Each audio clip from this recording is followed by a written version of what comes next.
Assalamualaikum warahmatullahi wabarakatuh. Yang terhormat Ibu Indah Dwi Setianingrum, SEFM selaku dosen pengampu ekonomi makro.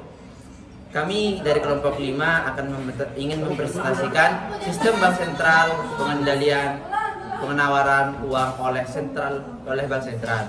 Di sini saya tidak sendirian, saya bersama teman saya. Sebelum kami mulai presentasi, saya akan memperkenalkan diri. Saya Sofia Haki, NIM 2024 11225 selaku moderator, dan teman saya. Perkenalkan, nama saya Utomo Janarko dengan NIM 2024 11476 dan rekan saya. Perkenalkan, nama saya Revalda Mutiara dengan NIM 2024 11086. Baik, di sini kami akan mulai presentasinya. Kepada teman saya yang pertama, Mas Dava, silahkan untuk mulai presentasinya. Nama saya Dava Atta Amir Haq dengan NIM 2024 11525. Memasuki bab 1, yaitu pendahuluan, ada latar belakang. Latar belakang berisi dengan bank tidak hanya berperan sebagai lembaga intermediasi antara penabung dan peminjam, tetapi juga sebagai agen pencipta uang melalui aktivitas pinjaman. Proses ini memperbesar jumlah uang yang beredar dalam perekonomian. Selanjutnya adalah rumusan masalah. Yang pertama, apa peranan uang dalam perekonomian? Yang kedua, bagaimana proses terbentuknya perbankan dan uang. Yang ketiga, bagaimana cara bank menciptakan uang. Selanjutnya adalah tujuan. Yang pertama, untuk mengetahui apa peranan uang dalam perekonomian. Yang kedua, untuk mengetahui bagaimana proses terbentuknya perbankan dan uang. Yang ketiga, yaitu untuk mengetahui bagaimana cara bank menciptakan uang. Selanjutnya adalah bab 2 yang berisi pembahasan. Yang pertama, definisi fungsi dan jenis-jenis uang dan dalam ekonomi. Selanjutnya, proses terbentuknya uang dan bank, sejarah timbulnya uang, dan sejarah timbulnya bank. Yang ketiga adalah definisi fungsi dan jenis-jenis uang dalam ekonomi.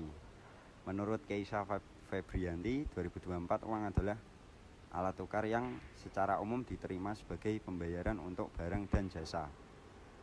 Uang berfungsi untuk memudahkan pertukaran, mempercepat proses perdagangan, dan merupakan aset yang memiliki nilai dalam masyarakat.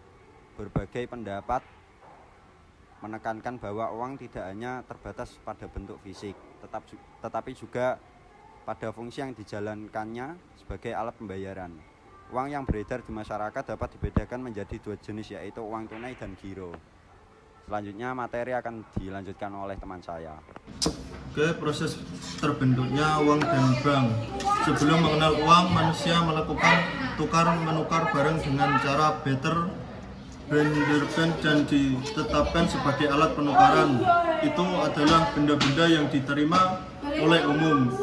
General subjek, benda-benda yang dipilih bernilai tinggi, sukar diperoleh atau memiliki nilai magis dan mistik, atau benda-benda yang merupakan kebutuhan primer sehari-hari. Kemudian terjadi kesulitan dalam penukaran nilai uang, penyimpanan, stok, dan pengangkutan transportasi menjadi sulit dilakukan, serta timbul pula kesulitan akibat kurangnya daya tahan benda-benda tersebut, sehingga muncul mudah hancur atau tidak tahan lama. Kemudian muncul apa yang dinamakan dengan uang logam. Logam dilihat sebagai alat tukar karena memiliki nilai yang tinggi sehingga digemari umum, tahan lama dan tidak mudah rusak, mudah dipecah tanpa mengurangi nilai, dan mudah dipindah-pindah. Logam yang dijadikan alat tukar karena memenuhi syarat tersebut adalah emas dan perak. Sejarah timbulnya uang. Uang timbul sebagai solusi dari kesulitan sistem barter. Sistem barter atau pertukaran langsung barang dengan barang seringkali tidak efisien dan sulit, terutama ketika barang yang ditawarkan tidak sesuai dengan kebutuhan pihak lain. Untuk mengatasi masalah ini, manusia kemudian menggunakan berbagai metode bernilai sehingga sebagai alat tukar seperti logam mulia dan barang yang mudah disimpan dan dibawa.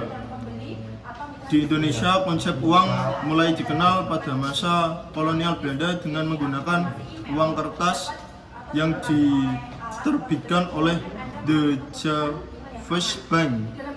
Setelah kemerdekaan, pemerintah Indonesia mengeluarkan sejarah timbulnya bank. Konsep perbankan yang paling awal muncul di Mesopotamia sekitar tahun 2000 sebelum Masehi, di mana kuli-kuli berfungsi sebagai tempat penyimpanan barang berharga dan memberian pinjaman. Pendeta di kuil tersebut menjadi bankir pertama, meminjamkan biji-bijian dan barang berharga kepada masyarakat.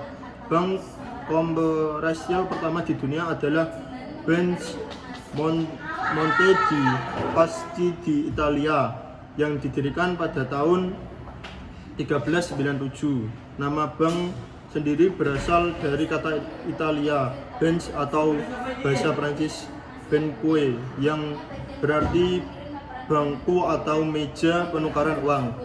Di Indonesia, perbankan dimulai jauh sebelum kemerdekaan dengan didirikannya The Bank Fund Leading oleh VOC, Vertical Oats Inc. Company pada tahun 1746.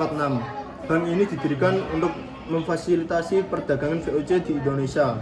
Kemudian Defense Bank didirikan dan menjadi bank sentral pertama Indonesia, bertanggung jawab untuk mencetak dan mengedarkan uang. Setelah kemerdekaan, pemerintah Indonesia mendirikan Bank Negara Indonesia BNI dan Bank Rakyat Indonesia BRI.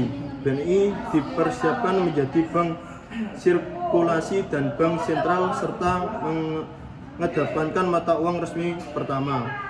Uang Bank Republik Indonesia atau ORI BRI didirikan dengan tujuan untuk memberikan kredit kepada masyarakat kecil, dan dilanjutkan oleh teman saya. Ya, kita ada fungsi uang dan bank. Fungsi uang berfungsi sebagai satuan unit of account karena uang dapat digunakan untuk menunjukkan nilai berbagai macam barang dan jasa yang diperjualbelikan, menunjukkan berdasarkan kekayaan dan menghitung besar kecilnya pinjaman. Uang juga dipakai untuk menentukan harga barang atau jasa, alat untuk penunjuk harga. Fungsi bank: penghimpunan dana simpanan masyarakat, mendukung kelancaran transaksi internasional, penyimpanan barang-barang berharga, dan pemberian jasa-jasa lainnya. Selanjutnya ada penciptaan uang oleh perbankan. Penciptaan uang oleh sistem perbankan terjadi melalui proses pemberian kredit ketika bank memberikan pinjaman kepada nasabah. Bank mencatat pinjaman tersebut sebagai aset dan menambah jumlah yang dipinjamkan ke rekening nasabah, sehingga menciptakan uang baru dalam bentuk simpanan. Proses ini dikenal sebagai multiplikator uang, di mana uang yang dipinjamkan akan beredar kembali dalam perekonomian, menciptakan efek berlipat ganda pada jumlah uang yang beredar. Meskipun uang fisik tidak dicetak, uang baru ini beredar dalam perekonomian dan dapat digunakan untuk transaksi melalui teknologi finansial yang dikenal sebagai penciptaan uang melalui kredit. Selanjutnya ada peran bank sentral di Indonesia. Peran Bank Indonesia setelah disahkan dengan UU Nomor 11 Tahun 1953 tentang Bank Indonesia sebagai pengganti di Javers Bank. Status Bank Indonesia berubah menjadi Bank Sentral Republik Indonesia.